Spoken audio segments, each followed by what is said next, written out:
Ngayon, natapos na po natin yung motor mission, no? Testing po natin. Okay? Ayan. Dito, naglagay po tayo ng passing light, mini driving, tapos yung PIA horn, combo lights, rapid horn. Ayan, check natin, no? Ito po yung stock headlight ni sir. Ito po yung mini driving, you know. High and low, ayan. Mapapansin nyo mga sir, no? Maliwanag na po sa area natin, pero kitang-kita na po yung mini driving. Lalo po ito sa dilim, no? Talagang matingkad po ang kulay nito. Tapos mas malaki po ang sakop, no? Okay? Passing light, sasabay po yung headlight dyan. Yan po yung combo lights natin, no? Ayan. Check natin. Yan, no? Ito po yung high ng headlight. Ito naman yung mini driving. Ayan. Mapapansin nyo, sabay po yan, no? Pero pwede pa rin tayo mag-high low ng headlight nang hindi po sumasabay yung mini driving. Pwede rin tayo mag-high low ng MDL nang hindi po sumasabay yung headlight.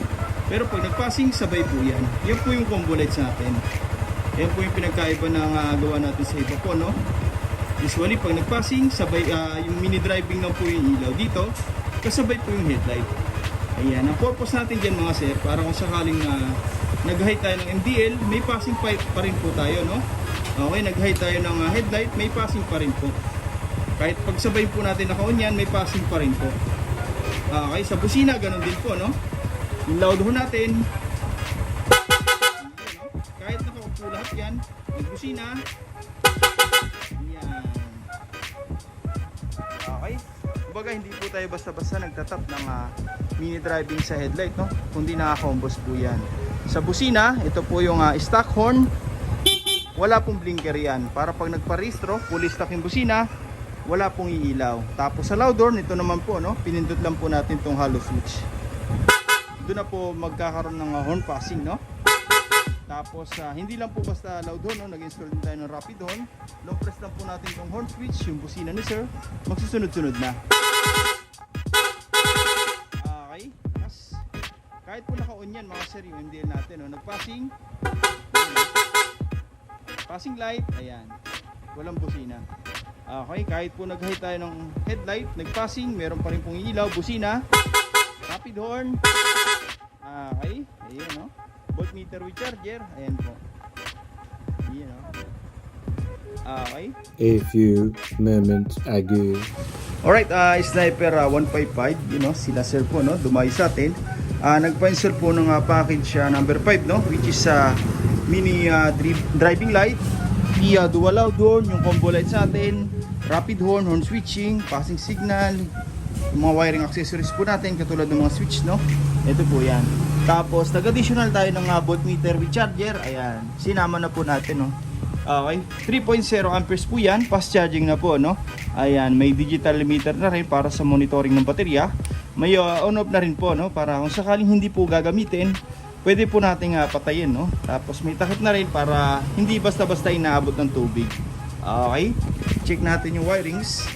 Kung mapapansin nyo mga sir, no, marami na po tayong na-install. Pero dito, lahat po ng electrical wire, compress po yan. Kung mapapansin nyo, wala po tayong makikita mga excess wire, no, na naka-expose. Lahat po yan, binabalot natin, ginagawa nating harness. Para mas maganda tignan, mas malinis, walang mga pansit-pansit po, no? Okay? Mula rito sa taas, sa mga switch natin, pababa po yan, umikot sa chassis. Tapos papunta na po yan dito na sa ating power module. Okay, naglalagay po tayo nito para may control. Lahat ng mga parts ang hinapit natin ngayon, katulad ng mini driving ni sir, yung PIA horn, yung combo lights, rapid horn, dyan na po lahat yan dumiretso, no? Distributor po ng power yan, no? Mula sa battery, papuntang trigger sa mga switch natin. And then sa output na po, no? Sa mini driving, sa PIA horn. Ayan, para maiwasan natin yung fluctuation, no? Talagang madidistribute po ng maayos, no? Mag-on man tayo ng mini driving, hindi po ihina yung busina. Magbusina naman tayo ng loud horn, hindi po ihina yung mini driving. Yan po yung purpose niyan mga sir, no? Para hindi mag-overload yung wiring. Naglalagay tayo niyan. Okay, siya po yung contactor, ano? Denso po yan, made in Japan, matibay po talaga. May mga customer tayo, 5 years na po yung ganyan, no? All goods pa rin. Ang kagandahan pa dito, magpalit man tayo ng mini driving, ng busina, applicable po yan kahit sa anong brand, no? Okay, plug and play po yan. Tatanggalin lang natin yung busina, kaya yung mini driving, tapos salpak ng panibagong parts, ready to use na po. Yung mga switch, ito as is na po yan dyan, hindi na po natin gagalawin. Okay? Lahat po yan mga sir nakahinang po, no? Sa loob, no, para mas kapit na kapit lahat ng electrical wire. Matagtag man yung motor na sir, malubak man, maiwasan natin yung power loss. Okay? May mga customer kasi tayo, no? Ilang buwan pa lang yung MDL nila, yung busina, minsan hindi na po tumutunog, hindi na po umiilaw, no? Dahil po hindi siya nakahinang. Tsaka pagka nakahinang, mas accurate po yung dadaloy ng kuryente, mas persado po, no?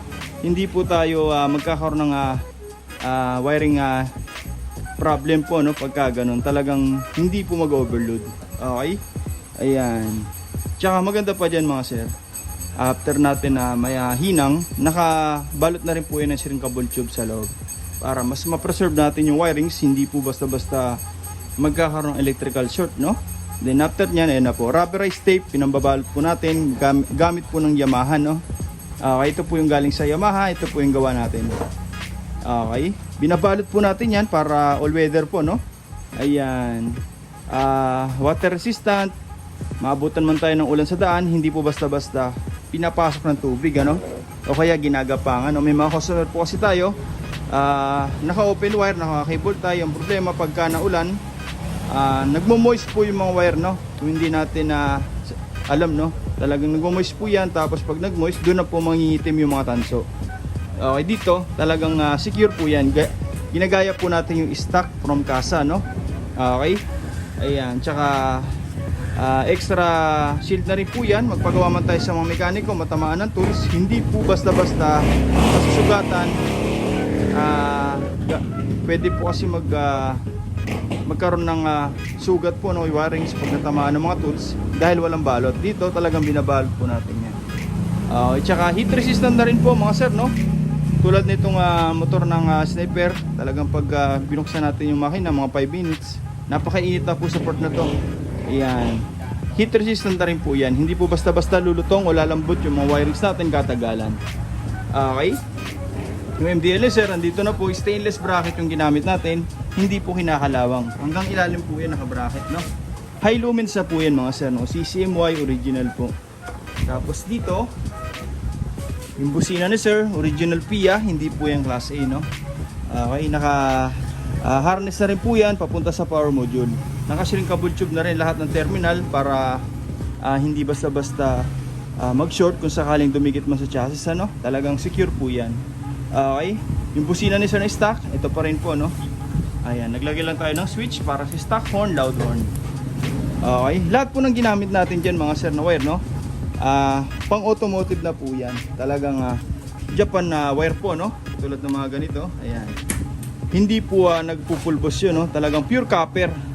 Okay, hindi po tayo gumagamit ng mga low class na wire, no? Na katagalan nagpupulbos. Dito maselan po tayo pagdating sa wire. Talagang yung the best po yung ginakabit natin, no? Okay, para tumagal talaga. Okay, ngayon ikakabit na lang natin yung mga bearings, tapos testing na po natin, no? Okay, passing light. Ayan, dito mga sir, naglalagay tayo nito, no? Para sa combo lights po yan. Sasabay po yung headlight tsaka yung MDL. Pero pwede pa rin tayo mag-high and low dito ng headlight, mag-passing ng headlight. As is po yan, hindi natin ginalaw. Okay, naglagay lang tayo nito para pwede pa rin tayo mag-high and low ng headlight nang hindi po sumasabay yung mini driving. Pwede rin tayo mag-high and low ng MDL nang hindi po sumasabay yung headlight. Yun po yung purpose natin kung ba't naglalagay po tayo nito, no? Okay, ayan, kapit na natin. Sa mga gusto pong pagawa, no, direct message nyo lang po, MJ Works. O kaya punta na lang po kayo dito sa shop, no? First come, first serve po tayo. Maraming salamat po.